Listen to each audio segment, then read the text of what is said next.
Hello, hello, and welcome to the Dr. Toomer Talks Show. I'm Dr. Toomer.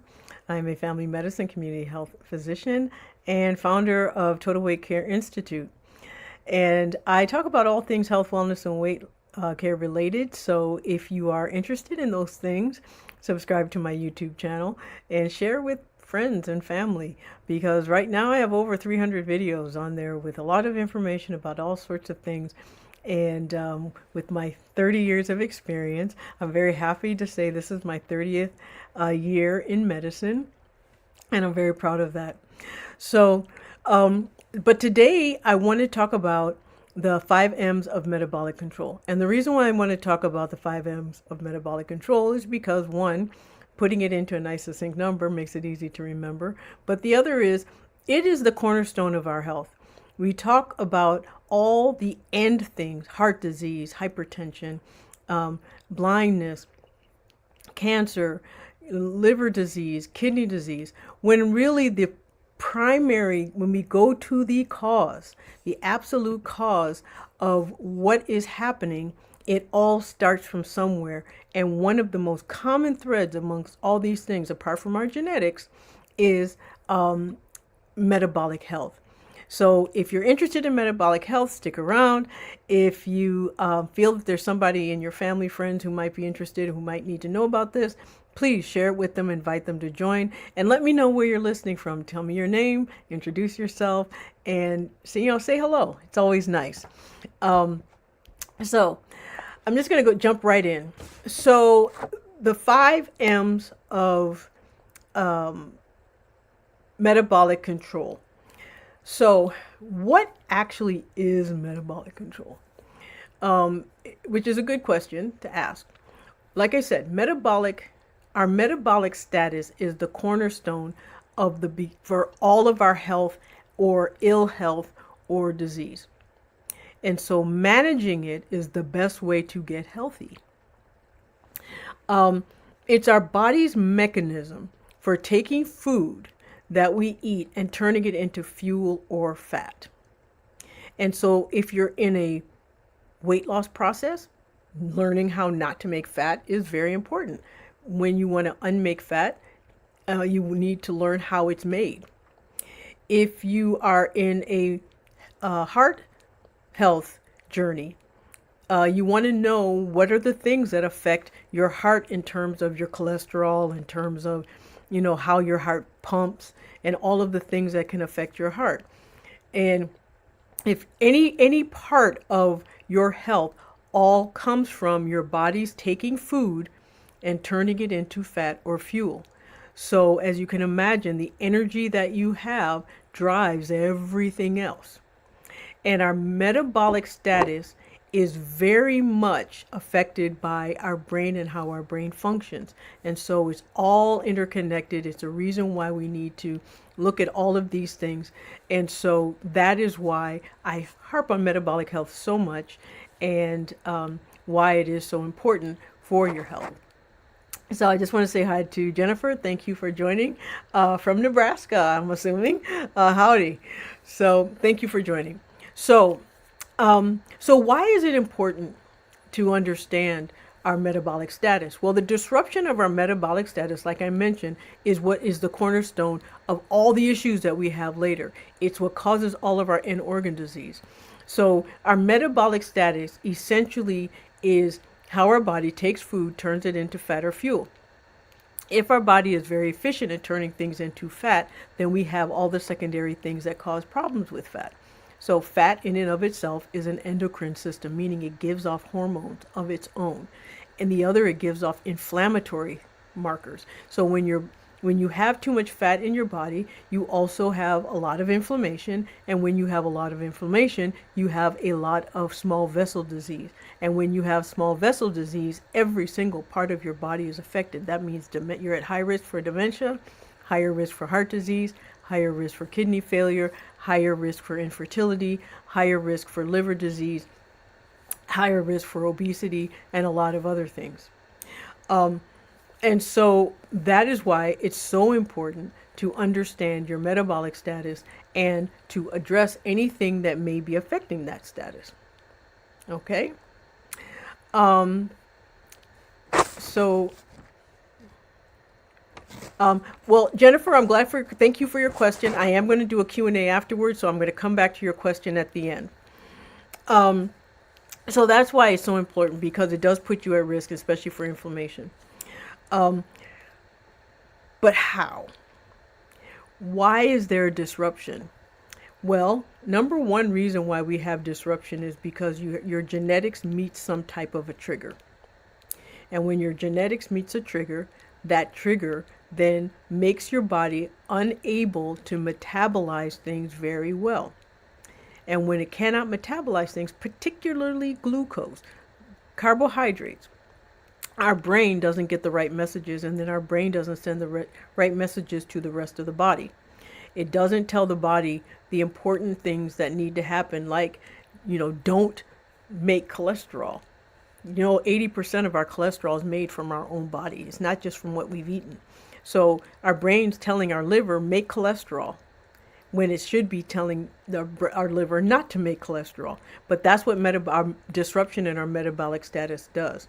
It tells our body, take those calories, and instead of giving it to the muscle for fuel, turn it into fat cells. And that's because of our metabolic status. And so you understand how important it is to understand what your status is and how to fix it. So many of the things that can cause disruption when your genetics meets a trigger is chronic stress. Chronic stress can put you in a place where your metabolic status is no longer working like it should be, so it's disrupted. Pregnancy is another metabolic disruptor.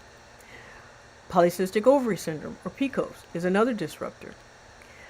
Age is a disruptor, particularly menopause, or menopause, as we say. So when a man's testosterone drops, and for women when her testosterone, estrogen, and progesterone drops, then those are things that can cause our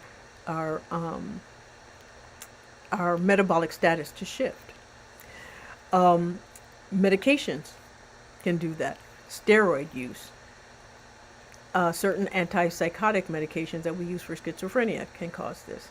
Certain biologics that we use for other inflammatory diseases can cause this. And so it's really important then to pay attention. Now, there's also something else that ties very closely to your metabolic status, and that is your cortisol. And again, cortisol is elevated with stress, and it's also unopposed with menopause. So that's why chronic stress and menopause can cause metabolic disruption. And that is why when you have metabolic disruption, now what are the signs of metabolic disruption? The most obvious sign that we have of metabolic disruption is our growth around the middle. When our waist starts to grow, no matter what we do, everything you did before suddenly stops working. You start to notice that your waist is getting bigger. That is a sign that your metabolic status is being disrupted. Another thing that happens, if you start to notice that you're getting very sleepy after you eat, that is a sign that you have metabolic disruption. If you start to notice that you're craving sweets or carbs, especially potato chips, French fries, that sort of thing, when you're under stress, that is a sign that you have metabolic disruption. And so all of these things mean that there's something you have to do to correct it. Otherwise, your body is at risk. And it's just the way it is. There's no way around it, really. And so how do you fix a metabolic disruption? So once you've determined you've got metabolic disruption, you understand the importance of what it is and why it's important to address it, and how do you fix it? So I have what I call the 5 M's. It's a method that I talk about a lot. The number one thing of the 5 M's, the M stands for MEMO method, which is my signature method, and it's MEMO. That stands for minimal effort for maximal outcome. And the reason that's so important is because when we overdo something, we tend to not sustain it and it goes away. Better to do things at a lower level for the rest of your life than to do it for a quick, intense level and then you can't sustain it and you drop and it drops off. And the reason I designed this method was because I myself had metabolic disruption to the point where my heart went into failure. I was on insulin. I was 100 pounds overweight, or more than 100 pounds overweight actually. And the only way and I had to address it. If I wanted to survive, I had to. I was given a 50% chance of living 5 years because of a heart condition. And so I had to do something. But as you can imagine, I was tired and I was overwhelmed. And the only thing I could do were little things that gave big results. And so that's what I studied for years and years on what things you can take a little bit of and it has a huge impact. And there are lots of little things that you can do that have huge impact. And then I'm going to talk about what those are. The next 4 M's are basically what those are and how you can do that in a way so you don't have to do a lot to get a lot out of it. So the first M is the method that you use. The second M is muscle. Muscle is our metabolic powerhouse in our body. It is what our body uses to reduce blood sugar, which is the component of metabolic status that tends to get disrupted and how we use it. So building muscle is the best way to maintain your metabolic status or correct your metabolic status if it's disrupted. Now, you don't have to become a gym rat in order for that to happen. Again, applying the MEMO method, minimum effort for maximum outcome. The minimal effort that you need to do to get the most out of your muscles is essentially doing squats, planks, and push-ups. That's it. And the way that I do it, and the way I've also instructed many of my clients and patients to do, is you take 30 seconds and you do squats and you rest for 30 seconds. You do squats again for another 30 seconds and you rest for 30 seconds. You do squats again for 30 seconds and you rest. That's a minute and a half of squats. And then you do the same thing with planks. 30-minute plank, 30 off. 30-minute plank, 30 off, 30-minute plank. Again, minute and a half. That's a total of 3 minutes now. And you've already done your core and you've done your lower body. Now you do push-ups. 30 on, 30 off. 30 on, 30 off. Another minute and a half. So in 4.5 to 5 minutes, you've done a full body workout. That's minimal effort for maximal outcome. And you can do that in any way that you can sustain for whatever your abilities are. So it doesn't have to be, your planks, your push-ups, your squats can all be in a way modified to what you're able to do. Now, and then the third M, so you have memo, method, muscle. The third M is mindfulness, meditation. Now, the reason mindfulness is so important is because how you speak to yourself is how your body responds. Our body cannot tell the difference between words we say to ourselves and those that are said by a bully. So it's really important to be very mindful of how you speak to yourself. Be kind, give yourself grace. And meditation helps to bring your cortisol down. So all of these things are to help your cortisol stabilize and to bring it down. And the reason it's so important to get cortisol down, like I mentioned, it is a metabolic disruptor. So we need to counter it in order to keep our metabolic status in check. One of the best exercises to do that helps with muscle and with mindfulness is Pilates. And I've repeated this over and over again, that Pilates is a wonderful way to get both your cortisol levels down and your muscle up at the same time. Also help to get your cortisol levels down. If you're unable to do it any other way, sometimes therapy works, sometimes treatment works, but the best way is if you can do something physical and mindful at the same time. The fourth M is meals. So your meals are very important, and that doesn't mean that you have to measure. It doesn't mean that you have to give up any of your favorites. But what it means is that your meals and your snacks and everything you eat should be protein forward. Most of what you eat should be protein and vegetables. And then your carbohydrates should be the least percentage of what you're eating. Doesn't have to be measured. You can just look at your plate and tell what you should eat, and that's a circle plate. Half should be vegetables, this much about protein, and then this much carbohydrates.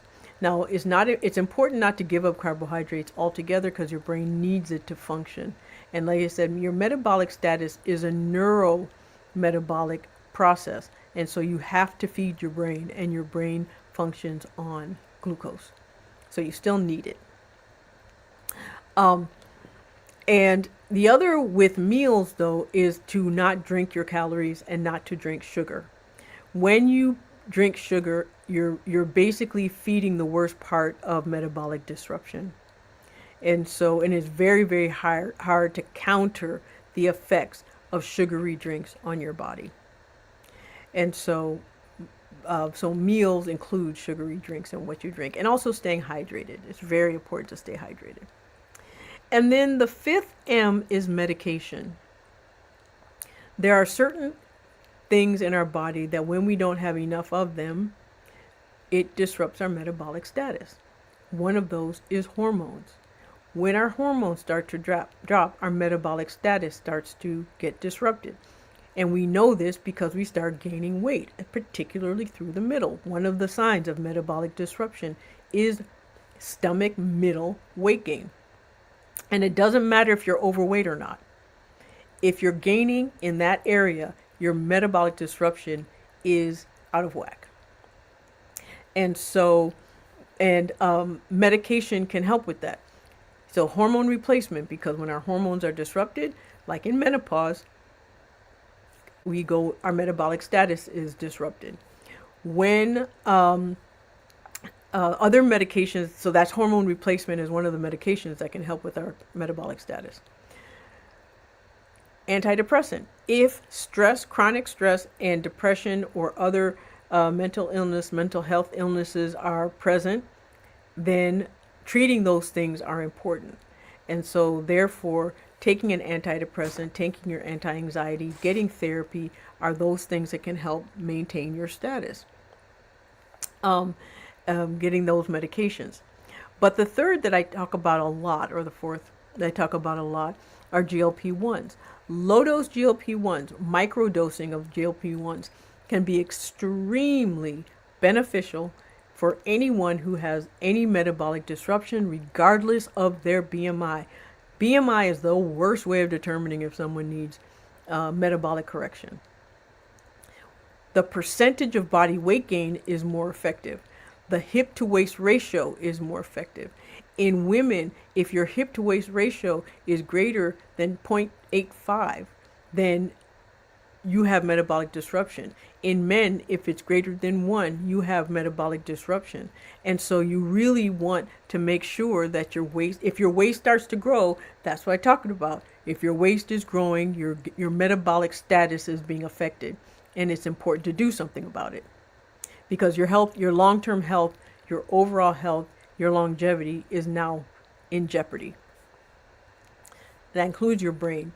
If you want to prevent dementia, and you want to prevent heart disease, and you want to prevent kidney disease, and you want to prevent arthritis, joint pain with weight gain through the middle, then paying attention to your metabolic status is really important. And so GLP-1s help with this. And I'm just going to step on my soapbox just for a minute, mainly because I've been prescribing GLP-1s for 15 years, longer than most people have even heard of them. And as a result of that, I'm very comfortable using them in a way that helps the person regardless of what the FDA says is the criteria. We've always, as doctors, we've always used medications off-label. It was our off-label use of Victoza for weight management that gave us Saxenda, and then eventually gave us Ozempic to be used because of Wegovy, and then Mounjaro becoming Zepbound. We knew that these medications helped with weight management because they disrupted fat production. That's how they worked. They work by correcting people's metabolic disruption, and therefore reverses their fat production because of that metabolic disruption. And that's how they work. And that's why I use them. And I use them often in low doses. And so often what I hear from people is, well, it's really bad that people who need to lose like 10 to 20 pounds are taking these medicines to lose weight. Now, depending on why they gained weight and how they gained that weight, if it's from pregnancy, if it's from menopause, if it's from chronic stress, all of those reasons, regardless of their BMI, regardless of their overweight or not, their metabolic health is now in jeopardy. And if your metabolic health is in jeopardy, that means your health overall is in jeopardy. So therefore, telling people, no matter what their size, that they should not treat their metabolic disruption is unfair. And so I think of it like this. If you're someone who suffers from migraines and you need a medication to take to stop those migraines, and you know that you're going to have to take that medication for the rest of your life, would it bother you if someone used it for a really bad headache and they never had another headache again? Probably not. But because this is around weight, somehow we have this judgment of people who use medications because we see it as a weight issue, when in truth it's a metabolic status issue. And so that is why I'm so adamant about not shaming people for using GLP-1s, because there are lots of really good uses for them. Some of them you have to use for the rest of your life, and sometimes it's temporary. You just have to get people back to their baseline so that their metabolic status is not disrupting their health anymore. So, stepping off my soapbox now. So that is how you fix your metabolic status with the 5 M's. I'm going to repeat them again. Memo method, minimal effort for maximum outcome, which is my signature method. If you want to learn more about it, you can write to me at help@drtoomer.com, and we can talk about it, have a consultation if you'd like. So that's memo method, muscle, mindfulness/meditation, meals, and medication. Those are the 5 M's. And so this video will remain on YouTube, so you can watch it again if you want to kind of share, or if you want to share it with someone. Make sure you follow and subscribe to my YouTube channel, because that is where all my information goes. And I'm here every Tuesday, 6 p.m. live. So with a different topic. And if there is a particular topic you want me to discuss, then please let me know. There has been some people have asked for different topics, and I will roll them out over the course of the year. And I'm also going to be bringing in some other experts to talk to you, because as much as I know and as smart as I think I am, there's always people out there who know more than I do. And so I will find them and bring them in, and you can ask them questions as well. Now I see some questions in the chat, so I'm going to get to those. I'm going to go back up. Let me see let's see if I can do that. I hope they didn't go away, because,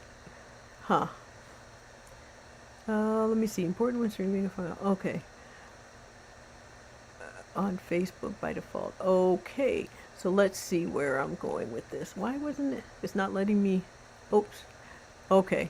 Well, it's making me put it out here. So I am a well-controlled type 2 diabetic. My current A1C is 5.0, and I take 5 milligrams of Mounjaro weekly. I asked my doctor about going up to 7.5 milligrams, as I would like to lose about 15 more pounds. Well, this is the thing, and I'm not sure how to take this out. So when it comes to your metabolic status, especially when you're diabetic, the main thing we look at is your A1C. Your A1C is corrected, so your type 2 diabetes is in remission. I mean, that you're still diabetic, and it's controlled with the medication, and you will need to be on that medication more than likely for the rest of your life to keep your diabetes controlled. Now, Wanting to lose 15 more pounds and needing to lose 15 more pounds are totally different things. So why is it that you want to lose 15 more pounds? What do you think those 15 pounds are going to do? A lot of people say, well, I want to lose 15 more pounds because I'm gaining weight around my middle. Well, this is what happens when you lose weight. It's not spot loss. So often if your waist is larger than the rest of your body and you lose 15 pounds, the rest of your waist is going to remain the biggest part of your body. It's just going to be smaller, and the rest of you is going to be smaller too. So the way to address that is to change your body composition, not change your weight. And the way to change your body composition is to build muscle. And so what you do to lose weight is to maximize your metabolism and your metabolic status through muscle. So that changes your status, and it changes your composition. And so, again, if there is some secondary reason that you want or need to lose 15 pounds, like your weight-bearing joints are aching because of that extra, or you have sleep apnea and it's still a problem, or you're just, it tips you over the BMI mark, which I don't really like to use, but if you're over 30 still, your BMI is over 30 or above 27 with the diabetes, then that 15 pounds may put you in a healthier range. But again, that's no guarantee it's going to be healthier. Sometimes when you lose that extra weight, you lose that extra weight in muscle, and you don't want to do that. So, and then sometimes when you gain muscle, you actually gain weight on the scale, but you lose size. And so, when you're treating a metabolic disease like type 2 diabetes, and you are so well controlled like you are, those 15 pounds become less important. But that is something you can discuss with your doctor, but there's other ways to get those 15 pounds off. Not saying that you can't go up on 7.5 to help, but it's only if that will help you in a healthy way. And there's a couple of unhealthy ways. One is that we stop eating altogether, which you don't want to do, because these are appetite suppressants to a certain degree, mainly because of central in the brain. So you don't want to stop eating. And so you want to maintain your health and your healthy appetite. So if everything is in a healthy range and everything is healthy, there's a reason why some doctors are hesitant to raise because you don't have anything broken. So there's nothing to fix. And sometimes those 15 pounds are not something that needs to be fixed. So that's just, that's my opinion. But I would need to know more information because it just really depends. There's too many nuances to know whether it's an accurate answer or not. So the next question is, my doctor is concerned about me getting low if I bump up to 5.7. What are your thoughts on this? Is diabetic dosing different from weight loss dosing? It is not different for Mounjaro. Diabetic dosing and medication and weight management medication for Mounjaro are exactly the same. It's only Wegovy and Ozempic that have different dosing.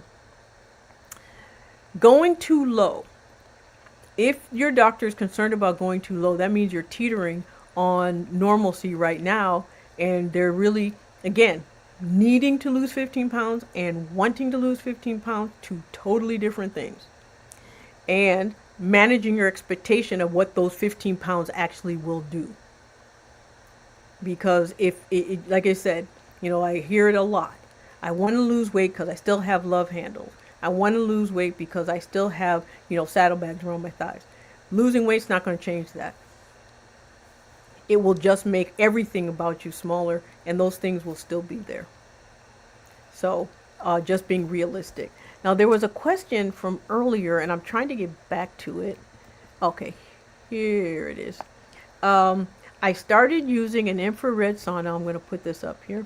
I started using an infrared sauna. My CGM, which is continuous glucose monitor, shows high glucose during and after sauna use. Is this normal? Is this false alarm or high glucose release? It is not a false alarm, and it's not a bad thing necessarily. So what this is your glucose monitor is basically telling you what your liver is doing. A lot of what our blood sugars are what we eat or what our liver puts out. And so essentially when your body is under stress, and therefore it makes your body produce sugar. And so being in a sauna, your body just may not like it very much. But that doesn't mean it's a bad thing. It could mean that you actually need the glucose for something else. One of the reasons why I'm not a big fan of continuous glucose monitors, unless you are a diabetic on insulin, is because of this very reason. Most of us walk around with our blood sugars that flip-flop all day long, and we have no idea. And most of the time, it is not pathologic. It doesn't mean anything. It's just little blips that our body does to keep us in equilibrium. We don't need to know when it's happening. The only time that's really important for blood sugar, to know your blood sugars, is if they drop too low. One. The other time is if you're someone who is newly diagnosed with diabetes and you're trying to figure out what foods make your blood sugars shoot up. They become very helpful. But once you've learned what those foods are, you don't need to keep continuing to monitor. I actually am a diabetic, and this is just a personal story. It's not by no means scientific, but I am a type 2 diabetic. I am on Mounjaro. I used a continuous glucose monitor because I thought, it would be good for me to know what's making my blood sugars go up. All it did was wake me up in the middle of the night because my blood sugars got below a certain level, and the machine wouldn't let me adjust it. I was asymptomatic. I had no symptoms, so it didn't matter that my blood sugar was low.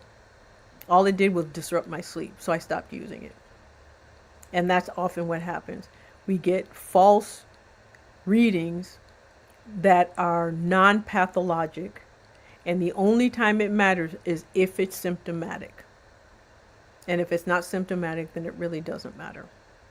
However, if you're somebody who is in a weight management program, who is trying to lose weight, understanding that saunas that should help you relax, in your case, are doing the opposite, is making your blood sugars go up, which means your body immediately is going into fat making mode. Because when your blood sugar is up, your body does one of two things, makes fuel or fat. And if you don't have enough muscle for it to use it for fuel, then you're going to make fat. And that's just the way the body works. All right, let me see if there's any more questions coming down. Oh, hello, Denise. How are you? Okay, Denise has a question. I had gastric bypass surgery. I'm just going to put it up here. I had gastric bypass surgery 14 hours ago. I'm assuming that 14 years ago. And gained 60 pounds back. Now on 5 milligrams of Zepbound for 2 years and maintaining. Is it likely I will need to take Zepbound as a lifelong med? Yes. And the reason is, the gastric bypass helped you lose, but it didn't go after the cause. Most people who gain weight and gain weight very easily, it's because of our metabolic status, not because we overeat. And it's our metabolic status that may make us overeat because it's our brain driving our appetite. So even when we have gastric bypass, it does not affect how our brain functions and therefore gain the weight back. That's why most people who have gastric bypass end up gaining it back, because the bypass did not go after the cause of the problem. Zepbound, however, is going after the cause of the problem. It's metabolic disruption. And so if it is Zepbound that is keeping the weight off, and mind you, that is a very low dose. So being on a low dose medication for the rest of your life to maintain a chronic disease is exactly what it's designed for. So I wish there was a way we could expand the definition of diabetes, because I think if people understood that when you use Zepbound, Wegovy, any of the other GLP-1s or GIP GLP-1s, and it results in weight loss, that means you're on the continuum, the same continuum as diabetes. That's why diabetic meds work. And so if you do nothing, absolutely nothing, there is a very high likelihood you will become diabetic. Any woman who's had diabetes in pregnancy, no matter what happens later, you have a 50% chance of becoming diabetic in your lifetime.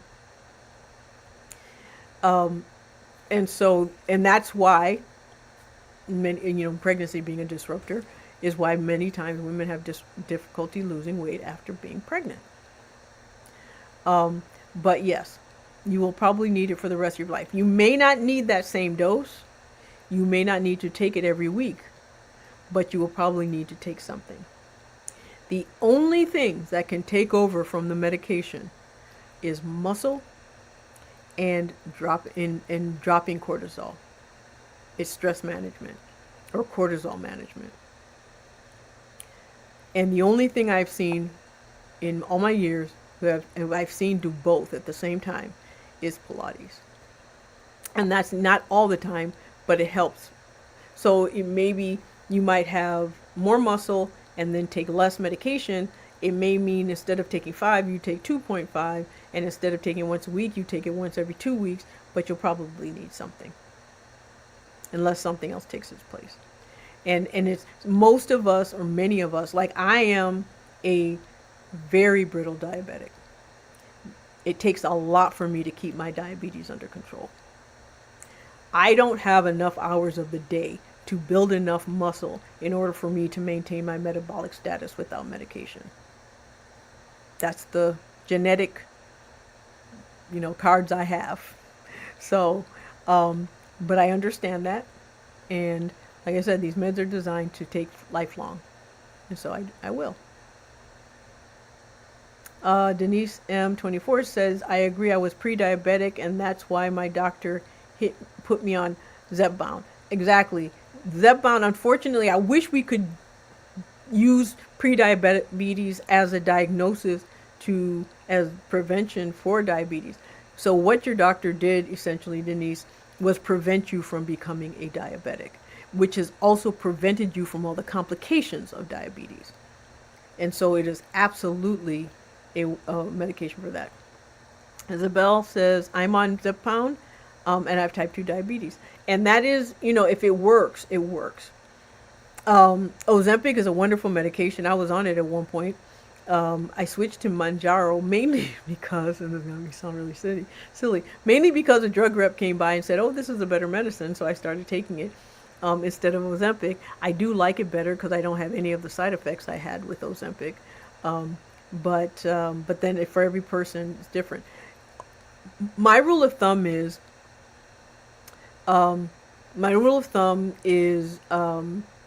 you want to get by with as little medication as you possibly can. If your A1C is 6.5, depending on how long you've been on the medication, Isabel, you're going to have to keep going up. 6.5 is not controlled diabetes. Now, I know that in medicine they say, oh, if you're under 7, you're controlled diabetic. I was trained with far stricter. Our goal was to get you to a normal A1C. Sorry, I said BMI. I meant A1C. Get you to a normal A1C. And a normal A1C is under 5.6. There is this thing where we don't want to see people over a certain age below 7 because we're worried about hypoglycemia. That is a real risk. However, if you're not on medication that drops your blood sugar, like a sulfonylurea or insulin, then it's not something you've got to worry about. But you'll have all the complications of diabetes unless you get below 5.6. And your body will continue to hold on to fat and will continue to take calories and turn it into fat instead of fuel until you're in the 5s. And so I treat diabetes a little more aggressively than many people. Where I trained, we treated it very aggressively, but I also trained in a metabolic center of excellence. And so that was how we did it. But it requires a lot of monitoring, it requires a lot of knowledge, and it requires a lot of care and follow-up. So, depending on where you started, 6.5 may be really, really good. But I can tell you, there's you could, and your age. I mean, that's up to you and your doctor. There may be other extenuating circumstances that I don't know. I can't say, but personally, 6.5 is too high for me. I'm not comfortable with it. For me, I was at 9 or 10, and now I'm at 5.2. So, and I'm 60. So, age makes a difference. I was first diagnosed when I was 35, I want to say, and I was so badly out of control. I was on insulin at one point. So, any other questions? Well, I try to keep this as short as possible because I know your time is valuable. If there are any more questions, now's the time to ask. If you think of questions later, you can write to me at help@drtoomer.com. I'm going to put that along the bottom so that help@drtoomer.com is where you can write to me with questions, with concerns, with if you want to request a consultation. I do consultations. Strategy and plan consultations. I kind of look at all your medications, look at all your labs. I can order labs, and then kind of create a plan for you to kind of, well, not even to actually get you from point A to point B and to stay healthy for the rest of your life. It's not enough to just do, it's not enough to just get someone healthy now. You want to maintain your health for the rest of your life. So, Nadine. Hi, Nadine. Thank you for coming. And I saw some others that I want to say hi to. Hi, Patsy. Hi, Denise. Hi, Maisha. Thank you for coming. And Chrysalis with Becky, Robert, Ed. I'm not sure what name, but I'm glad you're here. Thank you for coming. So I'll see you next Tuesday. If there are no more questions, and I will see you next Tuesday on the Dr. TOOMER Talks Show. And again, write to me if you have questions. Write to me if you have request a consultation, or follow me and subscribe to my YouTube channel. Hope to see you next week. Bye.